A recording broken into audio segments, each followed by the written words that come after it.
சென்னை அடுத்த ஸ்ரீபெரும்புத்தூர் அருகில் குண்டுபேர்மேடு வெள்ளாரை கிராமத்தில் ஜீவசமாதி கொண்டு அருள்பாலிக்கும் சர்க்குருநாதர் ஐகோர்ட் ராஜராஜ சித்தர் அவர்களின் ஜீவாலய திருப்பணி சிறப்பாக நடைபெற்று கொண்டுள்ளது. ஓம் சர்க்குருவே போற்றி. ஓம் ஐகோர்ட் ராஜராஜ சித்தர் ஜோடிகளே சரணம்.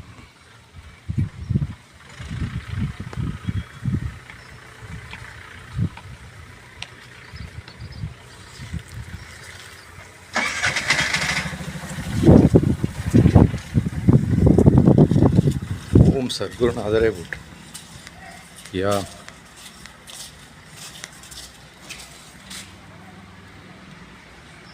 ஓம் சர்க்குரு ஐகோர்ட் ராஜராஜ சித்தர் திருவடிகளே சரணம். ஓம் சர்க்குருவே போற்றி. ஓம் சர்க்குருவே போற்றி. ஐயாவுடைய ஆலய திருப்பணி வேலைகள் கிட்டத்தட்ட ஒரு 70% முடிவடைஞ்சிருச்சு. இன்னும் மேற்கொண்டு உள்ள திருப்பணிகளும் ஐயாவுடைய ஆசீர்வாதத்தாலையும் அடியார்களின் கைகரத்தியாலையும் முழுமையடையும். எல்லாம் இறைவனின் செயல். குருவே பேசுகிறேன்.